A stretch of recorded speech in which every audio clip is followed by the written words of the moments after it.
జగద్గురు పితామహ సుభాష్ పత్రిజీ గారికి ఆత్మ ప్రణామాలు, గురువారి గురువైన సదానంద యోగేశ్వర వారికి ఆత్మ ప్రణామాలు, పాండరంగశెట్టి దంపతులకు ఆత్మ ప్రణామాలు, కటవరి దంపతులకు ఆత్మ ప్రణామాలు, అనుభవ దంపతులకు ఆత్మ ప్రణామాలు, నాకు జన్మించిన తల్లిదండ్రులకు ఆత్మ ప్రణామాలు, పరమ గురువులందరికీ ఆత్మ ప్రణామాలు తెలియజేసుకుంటూ, హాయ్ ఫ్రెండ్స్, ఈరోజు సజ్జన సాంగత్యంలో భాగంగా ఆత్మజ్ఞానాన్ని Manyashri senior most spirit master అయిన నారాయణ రెడ్డి సారు ఈరోజు మనకు భగవద్గీతలోని ఆత్మజ్ఞానాన్ని మనకి ఈరోజు అందిస్తారు.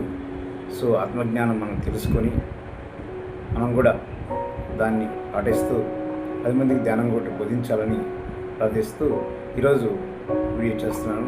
ఈ వీడియో మీకు అందరికీ నచ్చుతుందనుకుంటున్నాను. వీడియో నచ్చితే లైక్ చేయండి, షేర్ చేయండి, సబ్స్క్రైబ్ చేయండి. జై పత్రిజీ, జై పత్రిజీ, జై బోలో పత్రిజీ.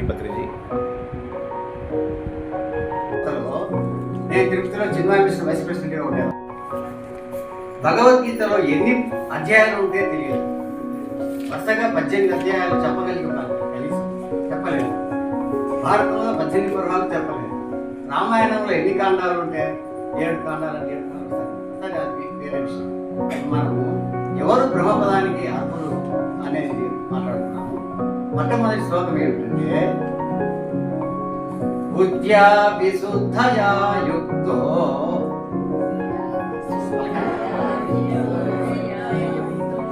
ధృత్యాత్మానం నియమ్య చ శబ్దాదీన్ విషయాన్ త్యక్త్వా రాగద్వేషౌ వ్యుదస్య చ. ఇక్కడ బుద్ధి అన్నాడు. ఏంటంటే బుద్ధి ఎక్కడుంది? మన దేహంలో. అంటే పదాన్ని విశ్లేషించినప్పుడు ఆత్మవిధానం స్వామి ఎలా చెప్తున్నాడు? మనకు చప్పట్లు పట్టండి. ఎందుకంటే 108 రోజుల సంకల్పం చాలా గొప్పది. సంపూర్ణ మంగళకర గీతా ఆయనకు ఆ సంకల్పం కలగడమే గొప్ప విషయం. 108 రోజులు ఏకధారిగా ప్రాపంచిక ఉదాహరణలతో చెప్పడం అనేది గొప్ప విషయం. నాకు ఇంతకుముందే తెలుసు ఆయన మొదటి పేరు విశ్వ చైతన్య స్వామి. నేను ఫస్ట్ వచ్చిన కొత్తలో నేను తిరుపతిలో చిన్మయ వైస్ ప్రెసిడెంట్గా ఉండేవాడు. ఆయన వచ్చిన కొత్తలో నారాయణ సార్, మీరు చిన్మయ సెక్రటరీగా ఉండండి, మీకు గురించి నాలెడ్జ్ నాకు భగవద్గీతలో 7 శ్లోకాలు వచ్చాయి. ఆ రోజుల్లో 2010లో 15 ఏళ్ళ క్రితం ఆయన చాలాసేపు నాకు స్వామి సమస్యలు ఉన్నాయి, పెళ్లి కాలేదు, పెళ్లి కాలేదు, కుటుంబ సమస్యలు ఉన్నాయంటే సరే తీసుకున్నాను సార్. తర్వాత ఆయన జగదీశ్వరాలయం కట్టినప్పుడు చాలా అవసరం పడ్డాడు. నాతో డిస్కస్ చేశాను. ఆయన వచ్చిన కొత్తలో నారాయణ సార్, మీకు చిన్న సెక్రటరీగా ఉండండి, మీకు మంచి నాలెడ్జ్ నాకు భగవద్గీతలో 7 శ్లోకాలు వచ్చింది. ఆ రోజుల్లో 2010లో 15 ఏళ్ళ క్రితం ఆయన చాలాసేపు నాకు లేదు స్వామి సమస్యలు ఉన్నాయి, పెళ్లి కాలేదు, పెళ్లి కాలేదు, కుటుంబ సమస్యలు ఉన్నాయంటే సరే తీసుకున్నాను సార్. తర్వాత ఆయన జగదీశ్వరాలయం కట్టినప్పుడు చాలా అవసరం పడ్డాడు. నాతో డిస్కస్ చేశాను. కనిపించదు. పంచేంద్రియాలు, పంచ కర్మేంద్రియాలు, పంచ జ్ఞానేంద్రియాలు కనిపిస్తాయి. బుద్ధి ఎక్కడది? అంతరింద్రియంలో ఒకటి. ఏది? మనస్సు, బుద్ధి, చిత్తం, అహంకారం. అంతరింద్రియాలు 4. ఈ బుద్ధి ఎట్లా ఉండాలా? వ్యాసుడు ఏం పదం రాశాడు? బుద్ధ్యా విశుద్ధయాయుక్తం అన్నట్టు. శుద్ధయాయుక్తం అనొచ్చు కదా, విశుద్ధయాయుక్తం. విశుద్ధమైనటువంటి బుద్ధి కలిగి ఉండాలి. దేనికి? మోహక్షయం, అంటే మోక్షానికి అర్హులుగా ఉండాలంటే ఇది మొట్టమొదటి గుణం. బుద్ధ్యా విశుద్ధయాయుక్తో, విశుద్ధమైనటువంటి బుద్ధి ఉండాలి. ఈ బుద్ధి కర్మయోగంలో 42 శ్లోకంలో ఏం చెప్తారంటే, ఇంద్రియాని పరాన్యాహు ఇంద్రియేభ్య పరం మనః మనసస్తు పరా బుద్ధి యో బుద్ధే సస్తు సహా అంటాడు. అంటే ఇంద్రియముల కంటే శ్రేష్టమైనది మనసు, మనసు కంటే శ్రేష్టమైనది బుద్ధి, బుద్ధి కంటే శ్రేష్టమైనది ఆత్మ. కనుక మనం ఆత్మను పట్టుకోవాలి. ఆత్మ అంటే మోక్షమే. నీలో ఉన్నటువంటి అంతర్ముఖంలో ఉన్నటువంటి దేహంలో ఉన్నటువంటి ఆత్మను దర్శిస్తే పరమాత్మను దర్శించినట్టే. ఎందుకంటే పరమాత్మ ఆత్మరూపంలో ప్రకాశిస్తున్నాడు. అహమాత్మ గుడాకేశ సర్వభూతాశయ స్థిత అహమాదిత్య మధ్యంచ భూతానామంతయవచ. అయ్యా అర్జున, నేను అన్ని సకల భూతములలో ఆత్మరూపంలో ఉన్నాను. మీలో ఉన్నాడు ఆత్మ, నాలో ఉన్నాడు, అందరిలో ఆత్మరూపంలో ఎవరున్నాడు? పరమాత్మ ఉన్నాడు. కాబట్టి ఆ పరమాత్మను దర్శించాలి. ఆ పరమాత్మను దర్శించాలంటే ఏం కావాలా? ఇంతో 50 శ్లోకాల్లో దాన్ని అనుష్ఠానం చేయాలి. శాస్త్రజ్ఞానం తెలిసినప్పుడు మాత్రం ప్రయోజనం లేదు. శాస్త్రజ్ఞానం తెలిసినంత మాత్రాన ఆత్మదర్శనం దొరకదండి. అనుభవ జ్ఞానం ఉండాలి. అనుభవ జ్ఞానం ఉండాలంటే నిరంతరమైన సాధన ఉండాలి, అనుష్ఠానం ఉండాలి. శ్రవణం, మననం, నిధిధ్యాసం, ఈ మూడు ఉండాలి. ఇంకా శ్రవణం వల్ల లాభం లే, మననం చేసుకోవాలి, నిధిధ్యాసం ఉండాలి, ఆచరణ, అనుష్ఠానం ఉంటేనే నీకు ఆత్మదర్శనం అవుతుంది. ధృత్యాత్మానం నియమ్యచ, ఎట్లా ఉండాలా? ఇంద్రియ మనోనిగ్రహం కలిగి ఉండాలి. ఆత్మయందే దృష్టి ఉండాలి, వేరే ఆలోచన ఉండాలి. మనం ఇప్పుడు ఎక్కడున్నాము? విషయ ప్రపంచంలో ఉన్నాం, ప్రాపంచిక ప్రపంచంలో ఉన్నాం. అధర్మం 3 పాదాలు నడుస్తూ ఉంటాం. స్వార్థంతో ప్రపంచం అంతా నడుస్తూ ఉంటాం. అయినప్పటికీ కృష్ణ పరమాత్ముడు చెప్పినట్లు ఆత్మయందే దృష్టి ఉండాలి. ధైర్యంగా ఆత్మయందే మీ మనస్సును పెట్టాలి. ఆ శ్లోకం చెప్పడం. తర్వాత శబ్దాది విషయాం త్యక్త్వా అంటాడు. శబ్దాది విషయాలు ఏమేమి ఉన్నాయి? శబ్ద, స్పర్శ, రూప, రస, గంధాలు. ఇవి దేనికి అంటే పంచ జ్ఞానేంద్రియాలకు స్వభావాలు. శబ్దము దేని వల్ల చూస్తాము? చెవుల వల్ల. స్పర్శ దేని వల్ల చూస్తే చర్మం వల్ల స్పర్శ. రూపము కంటి వల్ల చూస్తాం. రసము నాలుక వల్ల, కర్మేంద్రియం నాలుగు. వాసన ముక్కు, గంధం. శబ్ద, స్పర్శ, రూప, రస, గంధాలు.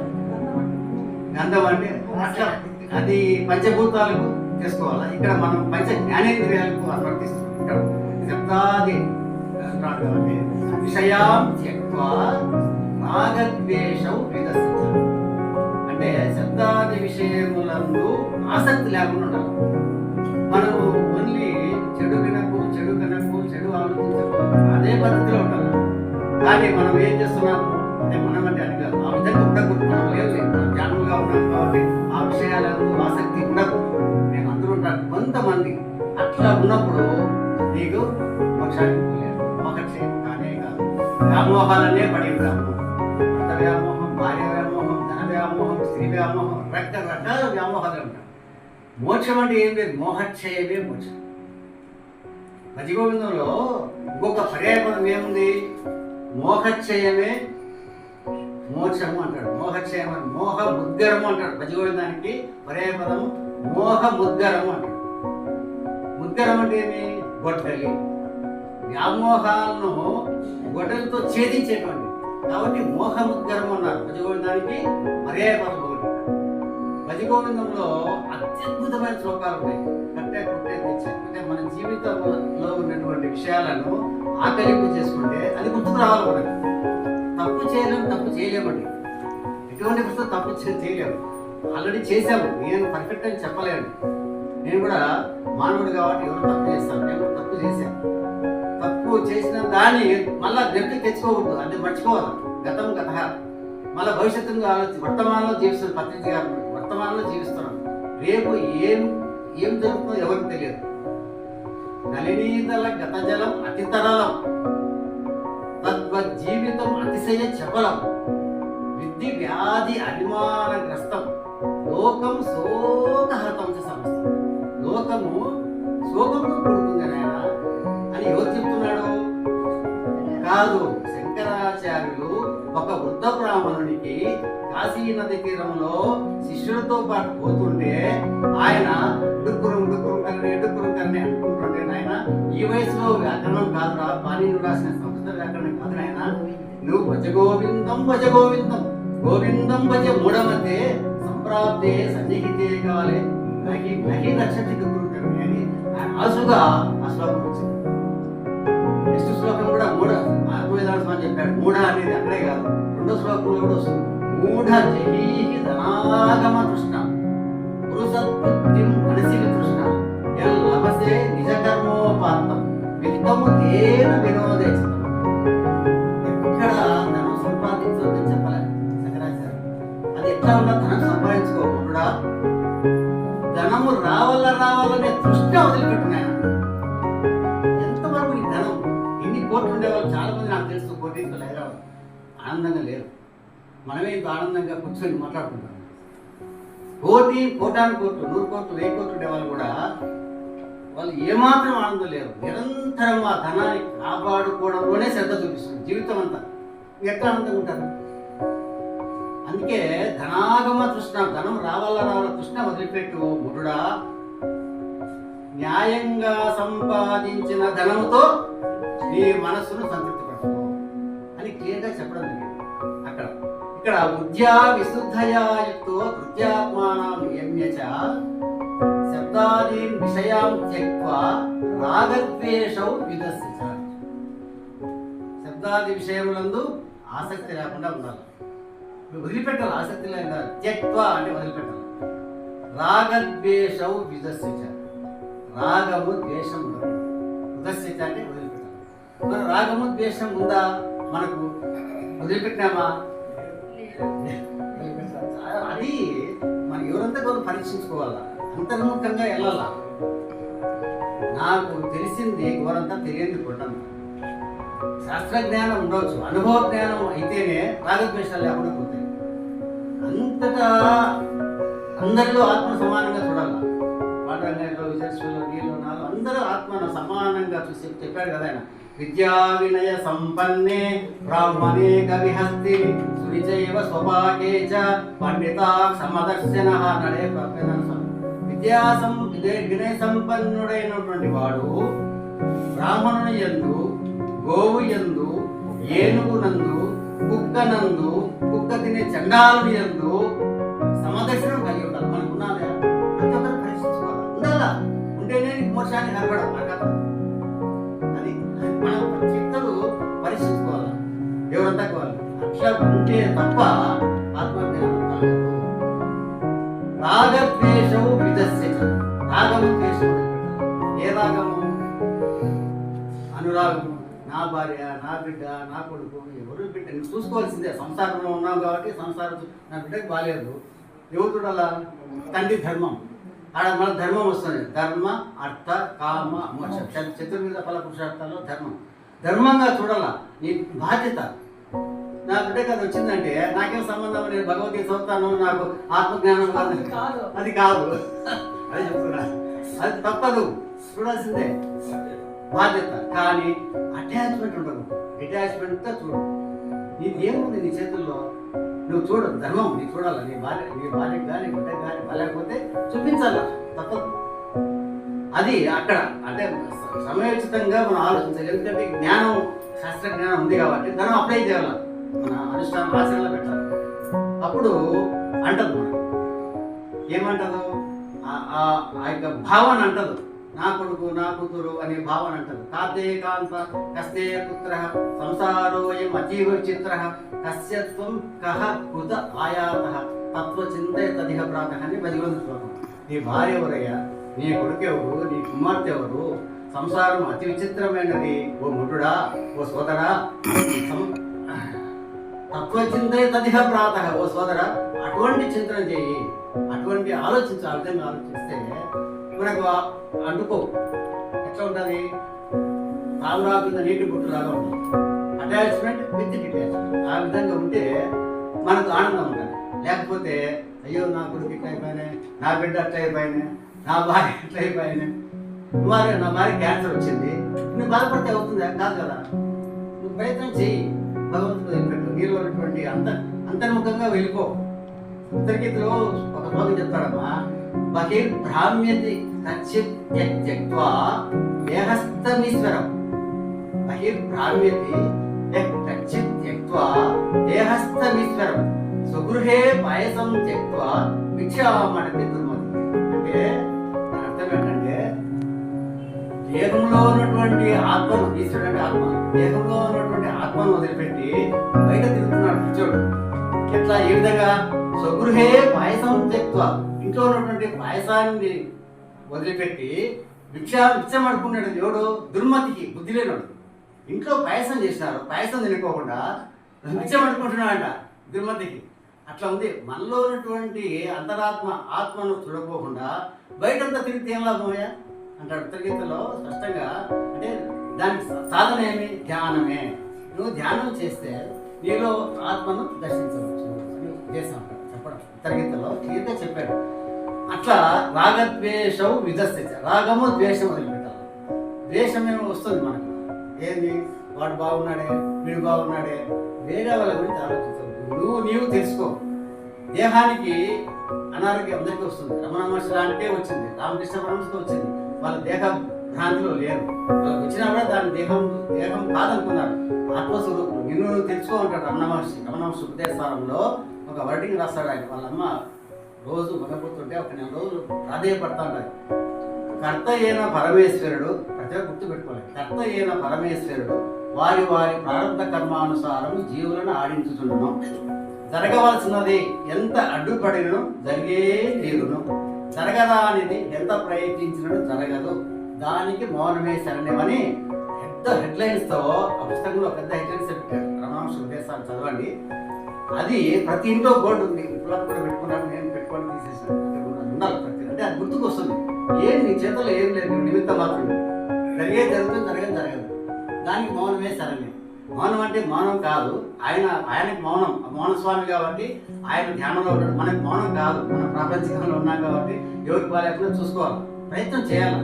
మానవ ప్రయత్నం చేయాలి, దైవ ప్రయత్నం 25% ఉంటుంది, 80% మానవ ప్రయత్నం చేయాలి.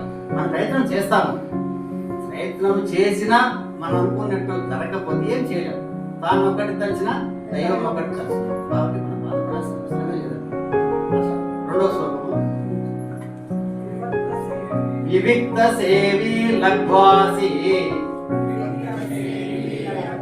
యత వాక్కాయ మానసః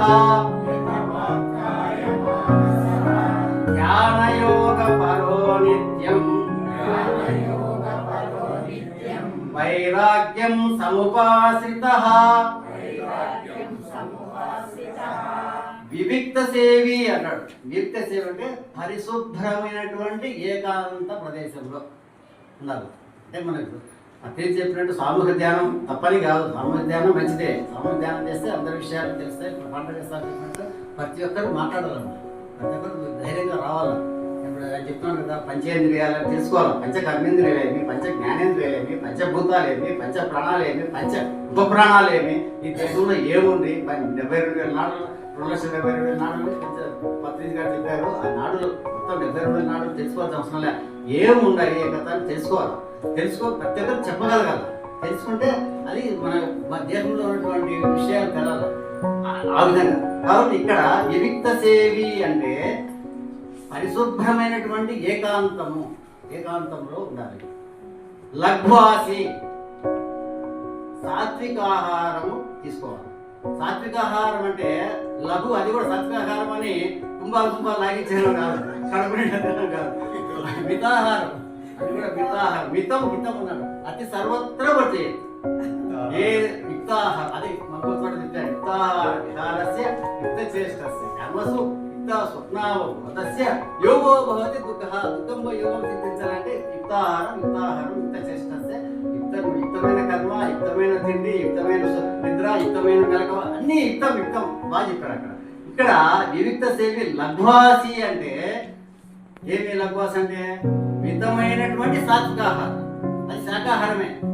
సాత్వికాహారం తీసుకుంటే ఏం లాభము అంటే చెప్పాడు అక్కడ శ్లోకంలో. శుద్ధాత్ర విభాగం చెప్పాడు. సాత్విక ఆహారం అంటే ఆయుక్ సత్వ బలారోగ్య సుఖ ప్రీతి వివర్ధనాః తస్యాః స్నిగ్ధా స్థిర హృద్యా ఆహార సాత్విక ప్రియా. సాత్విక ప్రియులకు ఏ ఆహారం ఇష్టం అంటే అది తీసుకుంటే ఏం లాభం అంటే ఆయుస్సును, సత్వాన్ని, బలాన్ని, ఆరోగ్యాన్ని, రసము కలిగేటువంటి ఆహారం. రసం ఉండాలి. తామసిక ఆహారం రసం ఉండదు, ఎంగిలిది, జాము గడిచిపోయినటువంటిది. యాతయామం గతరసం పూర్తి పరిశుద్ధం యత్ ఉత్సిష్టమపి చామేద్యం భోజనం తామస ప్రియం అంటాడు. అది మన తామసిక ఆహారం తీసుకోవద్దండి, ఫ్రెష్గా తినాలి సాత్విక ఆహారం. దానివల్ల ఇన్ని లాభాలు ఉన్నాయి. ఆయుస్సును, సత్వాన్ని, ఆరోగ్యాన్ని, బలాన్ని ఇన్ని కలిగిస్తాయి. కాబట్టి ఇక్కడ లఘ్వాసి అంటే మితమైన సాత్విక ఆహారం తీసుకోవాలి. ఇవన్నీ దేనికి? బ్రహ్మపదానికి అర్హత కావడానికి. ఇవన్నీ మోక్షానికి. బ్రహ్మపదం అంటే మోక్షం. మోక్షానికి అర్హత కావడానికి ఈ గుణాలు. వివిక్త సేవి లఘ్వాసి యతవాకాయ మానస అంటే మనోవాకాయ కర్మణ త్రికరణ శుద్ధి కలిగి ఉండాలి.